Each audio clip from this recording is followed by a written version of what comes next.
পৃথিবীর একমাত্র bullet proof প্রাণী আমেরিকার এই প্রাণীটির কাহিনী আপনাকে চমকে দেবে। হ্যাঁ, পৃথিবীতে এমন একটি প্রাণী আছে যার চামড়া এত শক্ত যে একটি বুলেটও তার ওপর কোনো প্রভাব ফেলতে পারে না। পৃথিবীর প্রতিটি কোণে এমন অনেক প্রাণী রয়েছে যাদের সম্পর্কে আমরা অনেক কিছুই জানি না।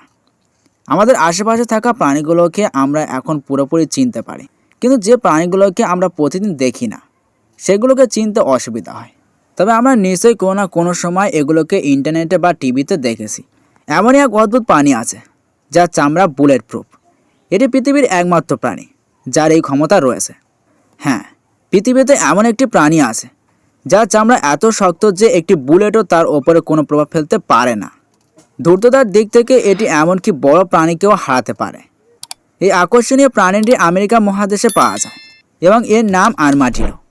যদিও আর্মাডিলো দেখতে একটি ছোট প্রাণী, তবে এটি এতটাই চালাক যে একটি বড় প্রাণীদের বুদ্ধিকেও হারাতে পারে। যখন বিপদ এই প্রাণীর সামনে আসে তখন এটি বুদ্ধিদীপ্ত উপায়ে নিজেকে বাঁচায়। এটি নিজেকে তার নিজের শরীরে ভাঁজ করে এবং একটি ফুটবলের আকারের ঝাঁঝে ফেলে দেয়। আক্রমণ এড়ানো না হওয়া পর্যন্ত এটি এভাবেই পড়ে থাকে। এটি আকারে ইঁদুরের চেয়ে কিছুটা বড়। এর দৈর্ঘ্য 38 থেকে 58 সেন্টিমিটারের মধ্যে। এর উচ্চতা 15 থেকে 25 সেন্টিমিটারের মধ্যে। এর ওজন 2.5 থেকে 6.5 কেজির মধ্যে। সাধারণত সবচেয়ে হিংস্র প্রাণীকেও গুলি করা হলে তার শরীর এফোর ওপর হয়ে যায়, তবে আর্মাডিলোর ক্ষেত্রে এটি হয় না। বাদামি, হলুদ এবং গোলাপি এই প্রাণীটির চামড়া এতটাই শক্ত যে তাতে বুলেটেরও কোনো প্রভাব পড়ে না। যদিও কুমির এবং কচ্ছপের চামড়াও খুব শক্ত, কিন্তু আর্মাডিলোর মতো ততটা শক্ত নয়। এগুলি এমন প্রাণী যারা গ্রীষ্মে বাস করে এবং একেবারেই ঠান্ডা সহ্য করতে পারে না।